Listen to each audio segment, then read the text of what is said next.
The vaccine is coming out soon. I won't be talking about it, but I will tell you about the company behind it. The UK government has purchased 30 million doses of COVID mRNA vaccine from a company called Pfizer. The vaccine is due to be delivered in November, with the potential of 100 million doses by the end of the year and 1.3 billion doses next year. News just out. Pfizer says it could be ready to apply for emergency use authorization for its COVID-19 vaccine candidate by late November. It won't be mandatory at the beginning, but judging from the large orders, a gradual plan will be implemented to persuade and incentivize people to take the vaccine and put restrictions on people that don't, along with shaming campaigns. I want to tell them that their decision, they need to understand, will not affect only their lives, which at the end of the day, it is their judgment, but will affect the lives of others. Because if they don't vaccinate, they will become the weak link that will allow this virus to replicate. Some will say that this is conspiracy theory, so let's just stick to the facts.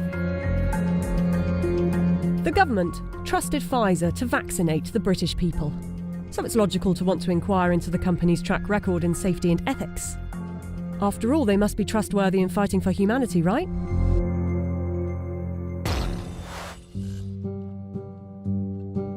Pfizer made itself one of the largest pharmaceutical companies in the world by purchasing its competitors and through aggressive marketing tactics.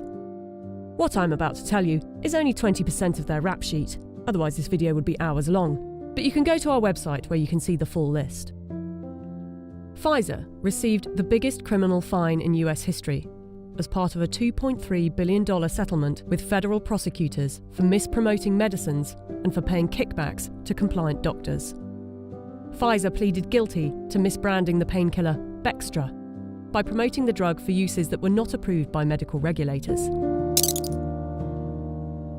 In the 90s, they were involved in defective heart valves that led to the deaths of more than 100 people.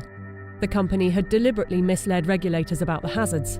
The company agreed to pay $10.75 million to settle Justice Department charges.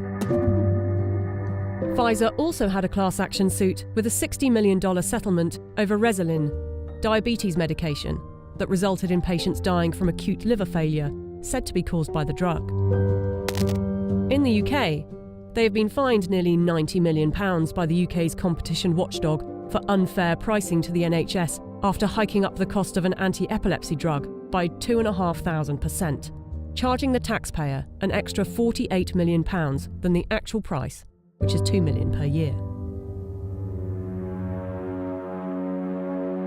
Buying competitors and mis-selling drugs weren't the only factors in making them the giant of a company they are. Their special relations with doctors and medical professionals has also helped. In 2004, Pfizer's subsidiary agreed to pay $430 million to resolve criminal charges that it paid physicians to prescribe its epilepsy drug, Neurontin, to patients with ailments for which the medication was not approved. In 2010, a federal jury found that Pfizer committed racketeering fraud in its marketing of the drug.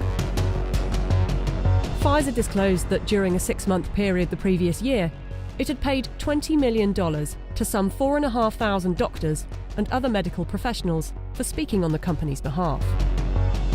In 2012, the US Securities and Exchange Commission announced that it had reached a $45 million settlement with Pfizer to resolve charges that its subsidiaries had bribed overseas doctors and other healthcare professionals to increase foreign sales. But some of you might say they are a business and they don't get to make billions a year by not being competitive. They're still trying to help humanity.